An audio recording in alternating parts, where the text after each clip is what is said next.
0, 1. Let's get started. Hello you guys, and welcome back to my channel. If you are new here, then welcome. In this video, I'm just going to be showing you a back to school set that I did. And this is really what's going to be the content for you guys coming up, because I don't have a whole lot of time to practice on my silicone hand, and I do homeschool, and as you guys know, school has started back. So between clients and recording, I may as well kill two birds with one stone, you know? So I'll be showing you guys more of me working on people. And also, I'm tired of hearing people saying, oh my God, the hand is fake, or is that hand fake, or just everything about the silicone hand is so annoying at this point. I still will be working on it when I do have the free time, but for right now, I'm just going to focus on my clients.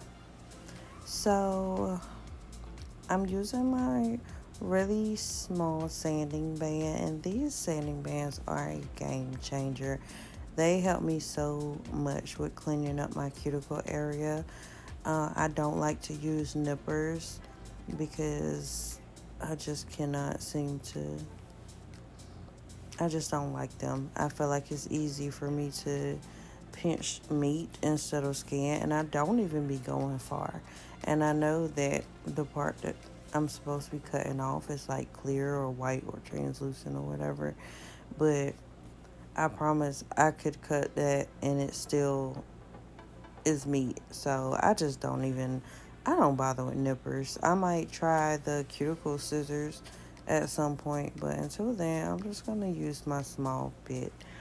I'm using these straight square tips that I got from Amazon.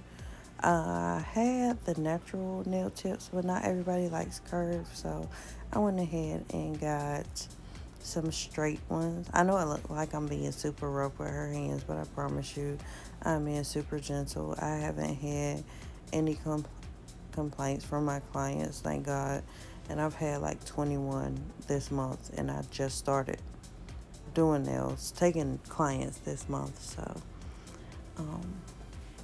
I haven't had any complaints or anybody say that anything hurts. So I do try to be mindful of that when I'm working, especially when I'm filing. Instead of using my e-file to blend the nail tips in, I like to use my hand file. I feel like I'm quicker and more efficient with it. I didn't go super deep with filing or with blending her tips because her nails go deep inside her sidewalls. I don't know if you guys can really see it, but they're almost like you see an ingrown toenail. They go in like that, but not severe to be ingrown. They just go deeper than your average. So I was trying to be really careful around that area, so that's why I didn't blend like I usually would. I even tried to go in with my e-file, but I didn't have my right sanding band up there. That's my medium fine one. So it wasn't really getting the job done, and I didn't see the point of switching it when I was going to need it again anyways. So I just went back in with my hand file. Plus, I'm more comfortable with the hand file anyways. I do know that some people don't shape their free edge of their tips before they apply their acrylic. I, however, like to do it because it gives me a really good guide when I am putting the acrylic on. I can try to, keep it within those parameters so it's not all over the place and I don't have a lot to file after the application process is finished. So if you don't shape your nails before putting acrylic, I would try it. It possibly could help you out as well.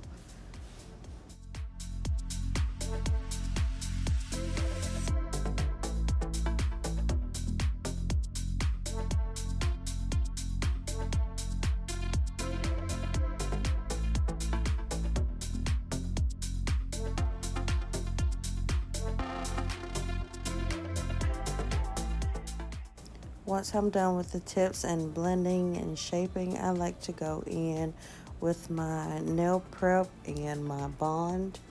You could use whatever kind you want. I'm using Mia's Secret. I heard it was really good. I do not use anything else by Mia's Secret. I haven't tried their monomer or their acrylic powders, but I heard that their prep and bond was really good, so I'm trying it. So far, so good. I'll find out just how good it is sooner or later, but haven't had any complaints about lifting or anything on any of my clients. So far, so good. I was having a really hard time remembering to put the bond and nail prep on my second hand, because usually I would do like whatever hand I'm about to work on, I will go ahead and put it on that hand, and then when I'm about to work on the other hand, I was supposed to put it on that hand, but I always forgot. So that's why I just go ahead and put it on both hands. I was doing it that way because after 30 minutes, the dehydrator and stuff, it stops working and your nail bed begins to produce natural oils again. And I was a little slower with my acrylic, so I would just wait. But now I just go ahead and put it up there. I'd rather have it up there and it be longer than 30 minutes, but at least I put it up there versus not putting it up there at all. I did have one client, I did put the prep on her left hand and I didn't put it on her right hand, and she called me and told me she had lifting about a week later, and I was like, it was on your right hand, wasn't it? And she was like, yep. And I was like, yep, I forgot to put the prep up there. So if you want your nails to last, please don't skip that step. Dehydrate, prep, bond, all of that. So yeah, I'm excited because you guys finally get to see how I do my acrylic on my clients. These were a rather thin set, I should say. I don't usually do my acrylic this thin, but I tend to do it thinner on young girls.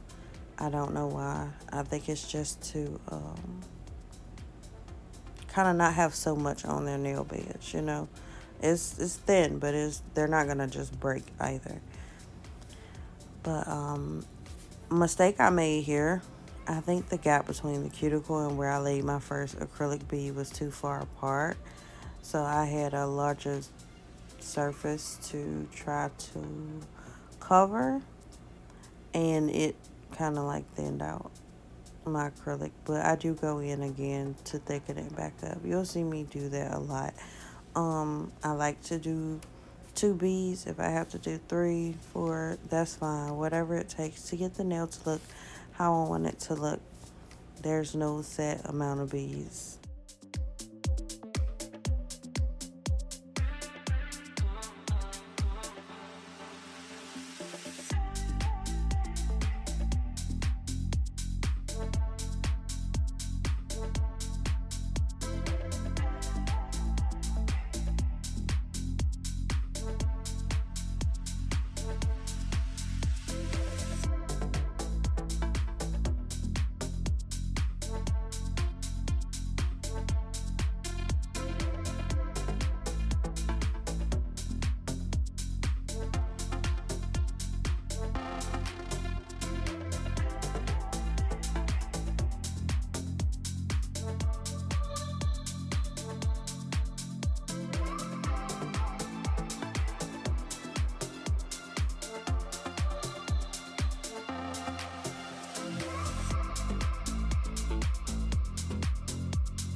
the amount of people that have shown me support and have subscribed to my channel within the past month has been beyond anything that I could have hoped for this channel.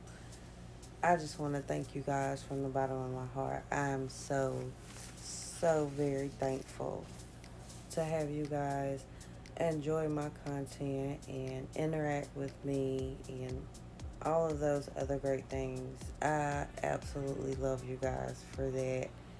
100%. Y'all are definitely the real MVPs. Seriously.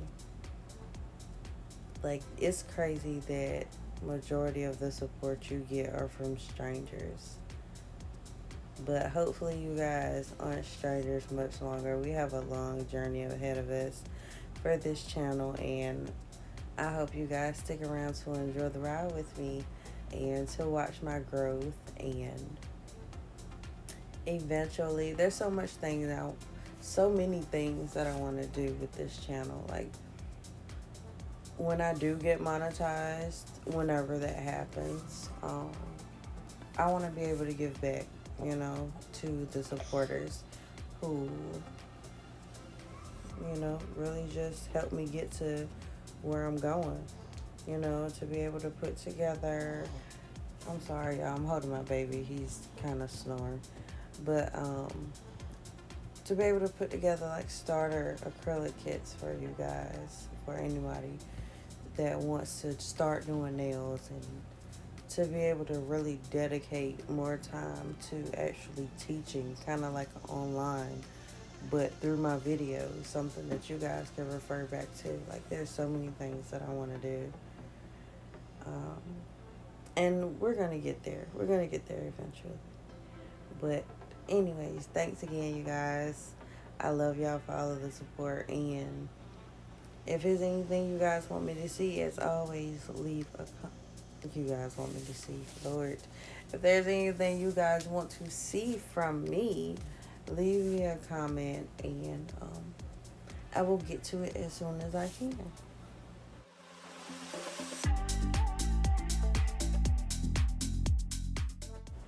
So I didn't show my filing process after the acrylic application simply because of time. This video is already long enough, and I didn't know how long it was going to take me to record the design, so I went ahead and filed off camera. She already washed her hands, and now I'm just going in with my swipe to make sure I clean off any other residue, whatever the case may be. So I'm using my top coat by Born Pretty because it's my nail go-to top coat. I don't use the base coat anymore because I don't know, I just don't like base coat. Like, I thought that it was going to be really good, but it's just like the other base coats that I've used before. It kind of, I don't know, it's just lumpy. Base coat is lumpy to me. Like, not even coming out of the bottle, but just, it could go on so smooth, and it's like it'll catch any piece of dust particle in the air. I don't care if you clean the nails beforehand or what. I just rather use top coat. So that's what I'm doing. Back to the basics. Using top coat because this is what I'm going to put the glitter French on top of. I don't like to do my glitter French and then go in and try to top coat the smile part, because I do not top coat over the glitter. Okay, so I just went ahead and top coat ahead of time. I'm using, I don't know if it's called Cherry Blossom. It's called something Blossom. This pink gel polish by D&D. And I'm just going to create my smile line. Not going to cure it. And the thing with doing glitter smile lines is to not have to make a mistake that you have to go in and clean up, because the glitter will stick to any smudges that you make. I'm going to show you guys how to fix it if you do mess up, but that's on another finger. The key when doing French tips is to just take your time.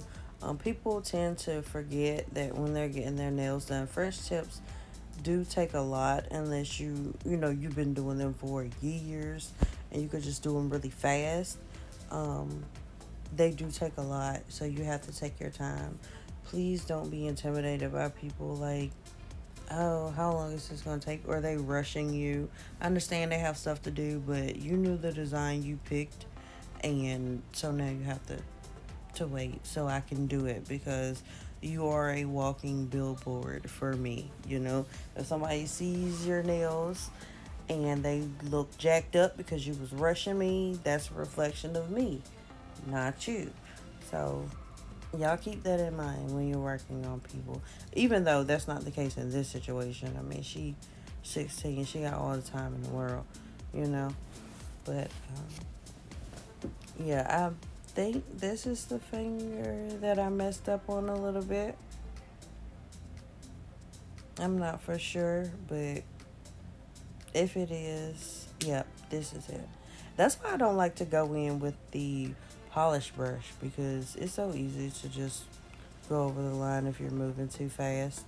But I use this little, what you call it? We're going to call it a whatchamacallit, because I don't feel like thinking this morning. I'm hungry. My throat is dry. I'm waiting for my DoorDash to get here, and they're not coming because, anyways, whatever. So I went and cleaned it up with that little whatchamacallit, right? And then I'm going to put some glitter up there, and then where I wiped it off at, of course, there's like smudge residue. So I'm going in with a little alcohol, and I'm cleaning that smudge off. Only on that part, okay? Put it in the lamp. When it come out, it's going to look exactly like that one.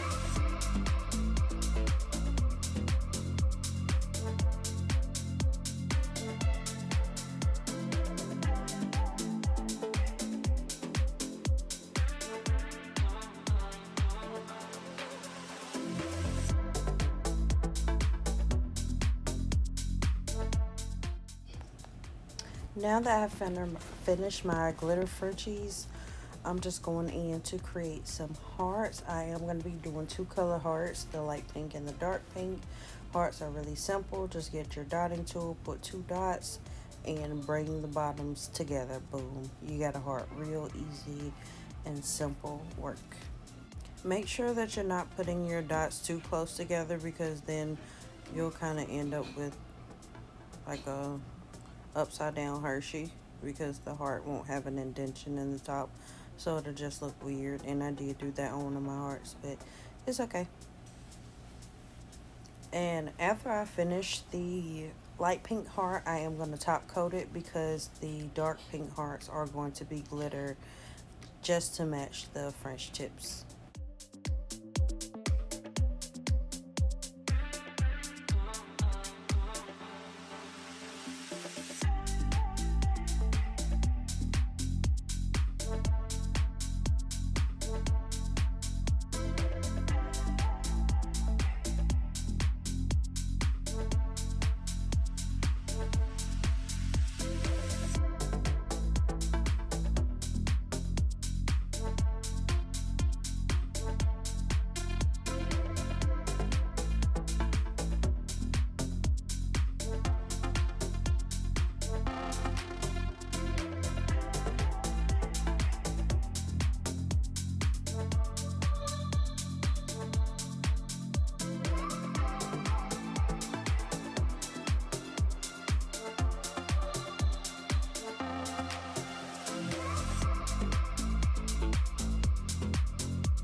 So I'm just finishing up on the glitter hearts. I did go in and add some rhinestones to help with the smile line, bring a little extra to it. And this is how her nails turned out. She and her mom absolutely loved them. I did as well. If you did also, then give this video a thumbs up, leave a comment, and I'll catch you guys in the next one.